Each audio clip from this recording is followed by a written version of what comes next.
데일리 베스트 뉴스를 시작하겠습니다. 자, 오늘 오전 10시 서울 법원 종합청사 312호 중법정에서는 박근혜 대통령에 대한 항소심이 열립니다. 박근혜 대통령이 지난해 4월 17일 재판에 넘겨진 지 494일, 1심 선고 이후 140일 만입니다. 자, 그리고 대통령직에서 파면된 지로는 532일 만입니다. 자, 일단 1심 재판과 달리 재판 상황을 생중계하지 않기로 했고, 박 대통령께서는 항소심에도 출석을 안 하실 것으로 보여집니다. 자, 그러고 보니 대통령께서는 구치소에서 2번의 봄과 2번의 여름, 그리고 1번의 가을을 맞았고, 이제 2번째 가을을 기다리고 있습니다. 계절이 그만큼 바뀌었음에도 불구하고 아직 국내외 곳곳에서는 대통령의 무죄 석방을 고대하는 국민들이 많이 있습니다. 북한을 제외한 법이 존재하는 그 어떤 나라에서 국정농단이라는 헌법에도 없는 죄를 덮어 씌워놓고 현직 대통령을 끌어내려서 차디찬 구치소에 가둬놓을 수 있을까를 생각하면 아직도 분노가 치밀어 오릅니다. 오늘 있을 박근혜 대통령 항소심 재판이 어제의 고영주 이사장의 무죄처럼 여러분께 희소식을 전할 가능성은 매우 희박하지만 대통령 탄핵이 보수 우파에게 던졌던 강렬한 메시지가 무엇이었나를 생각해보는 날이 되었으면 좋겠습니다.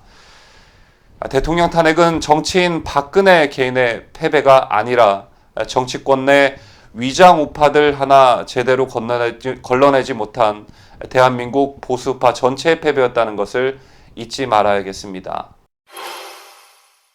자, 그간 태극기 집회 한 축을 담당했던 단체를 손에 꼽으라고 한다면 보훈 관련 단체들을 꼽을 수 있을 것입니다. 자, 현재 우리나라 보훈단체들은 재향군인회, 고엽제 전후회, 특수임무 유공자회 등이 있습니다. 자, 그런데 이들 단체가 앞으로 태극기 집회에 참석을 못할 수도 있을 것 같습니다.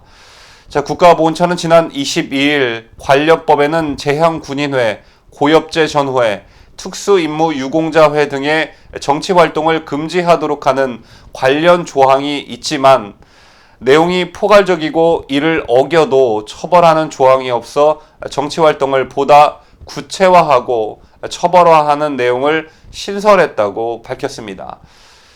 자, 그리고 정부는 해당 내용을 담은 개정안을 내달 6일까지 입법 예고했습니다. 자, 우선 현행법에는 재향군인회는 정치 활동을 할 수 없다고 돼 있는데 개정안에는 특정 정당의 정강을 지지 또는 반대하거나 특정 공직자 후보를 지지하거나 반대하는 등의 정치 활동을 할 수 없다로 수정됐습니다. 자, 또 이를 어길 경우 1년 이하의 징역 또는 1,000만 원 이하의 벌금에 처하는 등 처벌 조항도 신설했습니다. 그리고 정부는 군 출신 인사들의 활동과 관련된 5개 법률에 해당 내용을 공통 적용한다는 방침입니다.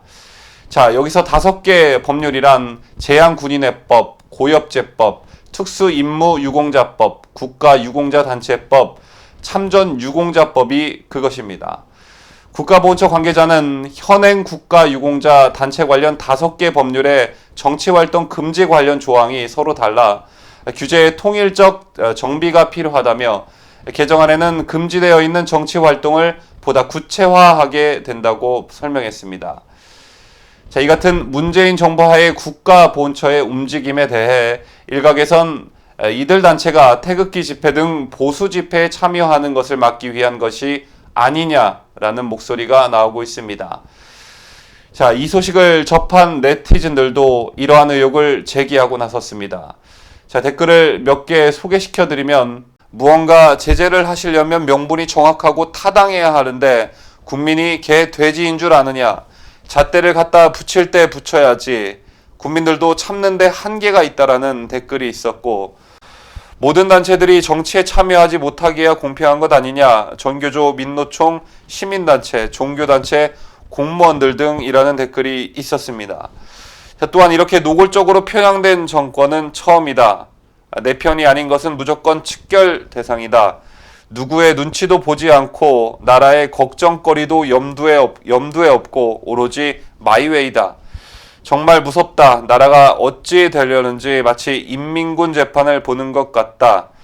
재산가라는 이유로 전 정권에 종사했다는 이유로 공개 재판하고 처벌하는 것이 어찌 그리 똑같나라고 분통을 터뜨리는 댓글도 있었습니다. 자, 또한 이 정부는 정말 한쪽으로 편향되어 있다. 현직 신분도 아닌데 재향, 군인회 등 군 출신 단체는 집회를 할 수 없다면 노동, 정교조, 시민단체 등 모두 시위나 집회를 못하게 해라. 결국 보수단체만 집회 금지냐. 결국 모든 것을 통제하여 사회주의 국가를 만들려고 한다. 헌법의 시위, 집회, 결사의 자유를 무시하는 문재인 정부 점점 더 발악한다. 자기들 세상을 위해 좌파의 세상 웃기는 정부다. 벌 받는다라는 글도 있었습니다. 자, 뉴스를 마치면서 이번 국가보훈처의 법 개정안에 대한 움직임은 절대 간과해서는 안 될 사안이 분명해 보입니다. 자, 그리고 일각에서 제기되고 있는 이들 단체의 태극기 집회 등 보수 집회에 참여하는 것을 막기 위한 게 아니냐는 의심을 받기에 충분해 보입니다. 자, 개정안의 내용은 민간단체의 자율성을 침해할 위헌의 소지가 있고 또 현행법으로 충분히 통제가 가능한 상황임에도 제재를 강화하는 개정안을 추진하는 건 뭔가 의도가 있어 보입니다. 자, 지난 4월이었죠. 국가보훈처가 보훈기금 마련을 위해 운영하는 골프장에는 2011년부터 수많은 태극기가 휘날렸었습니다. 자, 이 골프장은 대형 태극기 24개로 구성되었던 태극기 동산도 있었고 140여 개의 전동 카트에도 태극기가 꽂혀 있었습니다. 자, 그런데 이 정부 들어 이 수많은 태극기들이 사라진 것입니다. 이뿐만 아니라 나라 사랑과 호국 보훈이던 코스 이름도 동서 코스로 바뀌었습니다. 자, 당시 골프장 관계자는 대형 태극기를 철거한 건 국제대회 유치를 위해 장애물을 제거한 것이다 라고 해명했지만 대한골프협회에 확인한 결과 기대 같은 높이 달린 장애물이 없어야 된다라는 규정은 처음 듣는 내용이고 그런 규정들을 적용하고 있진 않다라고 밝혀 갑자기 그만던 태극기가 사라진 배경을 의심하는 시선들이 많았었습니다. 자, 물론 국가보훈처가 정부의 눈치를 보는 것은 어쩌면 당연한 일인지도 모르겠습니다만 국가보훈처의 존재 이유가 현 정권의 시다발이나 하라고 존재하는 것은 아닐 것입니다.